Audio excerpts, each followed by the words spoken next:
राजनीति में कब क्या हो जाए कोई नहीं जानता, कब पासा पलट जाए। इसलिए बुद्ध ने कहा है आप जो करेंगे आपका रिजल्ट आपके साथ भी वैसा ही होगा। क्या प्रधानमंत्री नरेंद्र मोदी का वक्त बीत गया है? क्या नरेंद्र मोदी की ठसक बादशाहत खत्म हो रही है?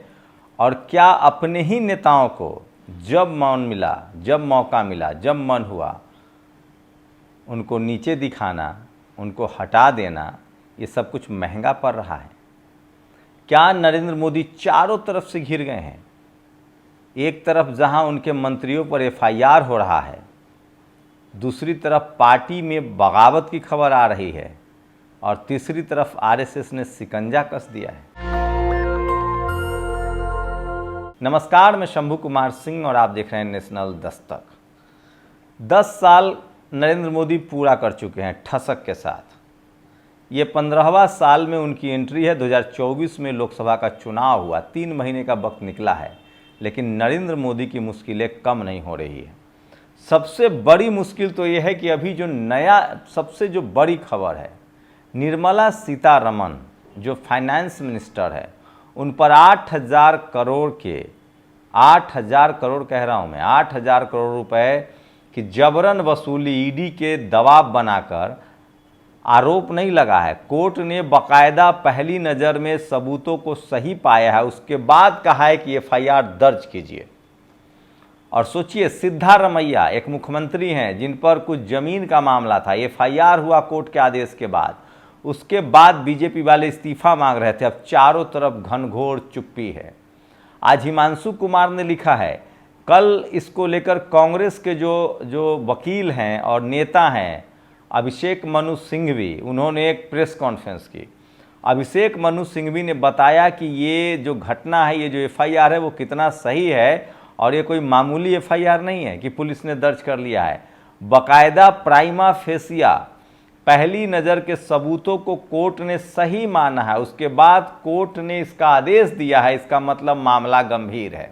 अब आप कल्पना कीजिए, हिमांशु कुमार लिखते कि अगर निर्मला सीतारमण की गिरफ्तारी हो गई, खासकर उस मामले में जिस मामले को सुप्रीम कोर्ट ने गैर संवैधानिक कहा है, दरअसल इलेक्ट्रल बॉन्ड के जरिए व्यापारियों से पैसे लिए गए। कहा जा रहा है एक व्यापारी अय्यर नाम के व्यापारी ने कहा कि उनको ईडी के जरिए घेराबंदी की गई, फिर 800 करोड़ रुपए की उनसे वसूली की गई। उसमें भाजपा के प्रमुख नेता भी शामिल हैं और उसके बाद एफआईआर की बात कही गई जिसमें निर्मला सीतारमण का भी नाम है। मोदी के फाइनेंस मिनिस्टर हैं, करीबी लोगों में से हैं। अब आप कल्पना कीजिए कि अगर एक बार इनकी गिरफ्तारी हो जाती है तो क्या होगा देश में।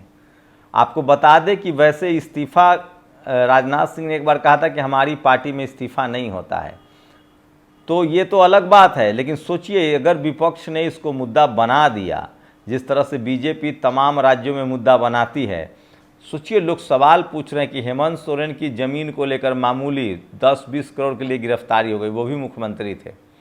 सिद्धारमैया पर एफआईआर हो गया। सवाल है कि 8,000 करोड़ रुपए के इस मामले में सुगबुगाहट क्यों नहीं है? तो ये सबसे बड़ा मसला है जो नरेंद्र मोदी के गले पड़ता दिख रहा है। और अगर निर्मला सीतारमण की गिरफ्तारी होती है तो ये इसकी आँच नरेंद्र मोदी तक आएगी। पीएम केयर्स फंड का मामला हो या इलेक्ट्रल बॉन्ड का मामला हो, जिसको सुप्रीम कोर्ट ने गैर संवैधानिक कहा है, और इस देश का एक बड़ा तबका है व्यापारी तबका जो अब तक डर में चुप्पी था, लेकिन अब वो अय्यर के मामले के बाद लोग तरह से कहा जा रहा है कि कई तरह से आवाज़ें उठेंगी। दूसरा बड़ा मामला है ईवीएम को लेकर। सोचिए, 79 सीटों पर, 79 लोकसभा सीटों पर 5 करोड़ वोटों की गड़बड़ी हुई, फर्जीवाड़ा हुआ। एक संस्था ने डिकोड किया है कि 5 करोड़ लोग, या तो 5 करोड़ वोट कहीं ज़्यादा गिने गए हैं, कहीं कम गिने गए हैं, मतलब 5 करोड़ का वोटों का फर्जीवाड़ा हुआ है और ये सारी 79 सीटें बीजेपी के खाते में गई हैं। तो विपक्ष भी इसको देख रहा है। चुनाव आयोग की विश्वसनीयता पहले ही खतरे में है और विपक्ष अब धीरे धीरे मजबूत हो रहा है। और ये सरकार ऐसी भी नहीं है कि नरेंद्र मोदी की बहुमत की सरकार है।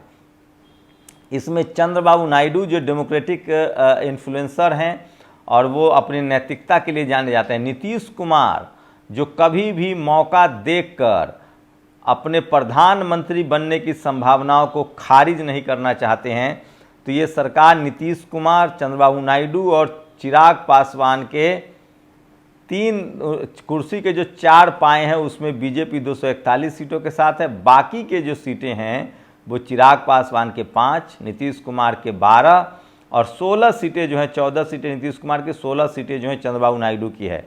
तो इसलिए मोदी की मुश्किलें बढ़ती जा रही है। अभी तो 3-4 महीने हुए हैं लोकसभा चुनाव के और अभी से भी मीडिया, सोशल मीडिया ने रंग दिखाना शुरू कर दिया है। वहीं दूसरी तरफ दबाव आरएसएस का है। आरएसएस नरेंद्र मोदी से खफा है। मोहन भागवत ने कई बार इसको जगजाहिर भी किया है और आरएसएस चाहता है कि पार्टी पर या तो नरेंद्र मोदी का कब्जा हो तो प्रधानमंत्री का पद छोड़िए, या अगर प्रधानमंत्री का पद आपके पास है तो पार्टी अध्यक्ष के आपके खिलाफ वाले लोगों को बनाया जाएगा। इसमें वसुंधरा राजे का भी चर्चा हो रही। पहले तो बात हो रही थी जोशी की। वो जोशी वो हैं संजय जोशी जो कभी नरेंद्र मोदी से 36 का आंकड़ा था, उनको पॉलिटिकल अंधकार में धकेल दिया गया था, राजनीतिक कैरियर चौपट हो गया था। वो एक बड़े चेहरे हैं। उसके बाद वसुंधरा राजे हो सकती हैं। वसुंधरा राजे खासे नाराज हैं, बगावती रही हैं और वसुंधरा राजे के बदले जिस तरह से राजस्थान में मुख्यमंत्री बदल दिया गया, गडकरी को आप सब लोग जानते हैं, गडकरी किस तरह से गाहे बगाहे नरेंद्र मोदी से उनके अच्छे रिश्ते नहीं हैं, ये पब्लिक डोमेन में है। उसके बाद शिवराज सिंह चौहान भी अभी वो दर्द नहीं भूले हैं। जिस तरह से उनको मुख्यमंत्री से हटाया गया था, उन्होंने कहा था कि मैं तो ऐसे मध्य प्रदेश की राजनीति से हटा दिया गया हूँ जैसे सिंह हट जाता है। उसके बाद यूपी में योगी आदित्यनाथ को लेकर तमाम अटकलें लगाई जा रही थी, जहां से 40 सीटें करीब बीजेपी को नुकसान हुआ था और उसके बाद योगी आदित्यनाथ और नरेंद्र मोदी के बीच जो है तनाव बढ़ा था। तो राजनीति है, लोकतंत्र है, चक्की महीन पीसती और धीरे धीरे देखिए इस तरह से किस तरह से नरेंद्र मोदी, जिनको कभी 56 इंच की छाती कहा जाता था, मोदी है तो मुमकिन है, मैं भी चौकीदार, मैं मोदी का परिवार, इस तरह के तमाम स्लोगन्स दिया जा रहा था, लेकिन धीरे धीरे उनकी पकड़ ढीली होती जा रही है और अब बीजेपी में भी बगावत की बात जो है वो होने लगी। अरविंद केजरीवाल ने तो नहले पर दहला मारा था, कहा था कि अगर 2 नेता को गिरफ्तार कर लिया जाए तो बीजेपी टूट जाएगी। तो क्या प्रधानमंत्री नरेंद्र मोदी ने तमाम अपोजिशन के नेताओं को जेल में डालकर अपनी मुश्किलें बढ़ा ली है? राहुल गांधी कई बार कह चुके हैं अब जिस तरह से 2014 और 2019 की सरकार में इनकम टैक्स ईडी की कार्रवाई होती थी, उस पर कहीं ना कहीं विराम लगता हुआ दिख रहा है और अब चारों तरफ से नरेंद्र मोदी के खिलाफ आवाज़ें उठ रही हैं। सोशल मीडिया पर उनके खिलाफ खबरों की भरमार है, टीवी अखबार में भी कम से कम बहस तो होने ही लगी है। तो क्या नरेंद्र मोदी ये कार्यकाल पूरा कर पाएंगे या क्या 1 साल के अंदर ही ये सरकार गिर जाएगी? मैं फिर कह रहा हूँ, नीतीश कुमार और चंद्रबाबू नायडू की अच्छी अंडरस्टैंडिंग है। कहा जा रहा है कि दोनों तेल देख रहे हैं, तेल की धार देख रहे हैं और वो खिचड़ी को थोड़ा पकने दे रहे हैं ताकि निगलने में आसानी हो। अभी 3 से 4 महीना हुआ और नरेंद्र मोदी की मुश्किलें लगातार बढ़ती जा रही है। लेकिन सबसे बड़ा सवाल है, इन तमाम कयासों पर तभी रोक लग सकता है कि अगर बीजेपी हरियाणा जीतती है, उसके बाद जम्मू कश्मीर में उसके लिए कुछ नहीं है, उसके बाद महाराष्ट्र और झारखंड, अगर इन 3 राज्यों में नरेंद्र मोदी चुनाव नहीं निकाल पाएँ तो आरएसएस को एक मौका मिल जाएगा। तो इस तरह से चाहे ईवीएम का मसला सामने आ रहा हो, निर्मला सीतारमण पर एफआईआर का मामला हो। देखिए कर्नाटक में कांग्रेस की सरकार है, सिद्धारमैया मझे हुए नेता हैं और वो किसी भी कीमत पर बैकफुट पर नहीं जाना चाहते हैं। बीजेपी ने कर्नाटक में दबाव बनाने की कोशिश की थी कि सिद्धारमैया पर एक ज़मीन के टुकड़े को लेकर आरोप लगा, उसके बाद उन पर एफआईआर हुआ, बीजेपी ने इस्तीफा मांगना शुरू कर दिया था। उसके बाद जब से कर्नाटक में निर्मला सीतारमण के खिलाफ एफआईआर के आदेश आए हैं, उसके बाद सिद्धारमैया ने कहना शुरू किया कि पहले वित्त मंत्री इस्तीफा दें, फिर कोई मुझसे इस्तीफा मांगे।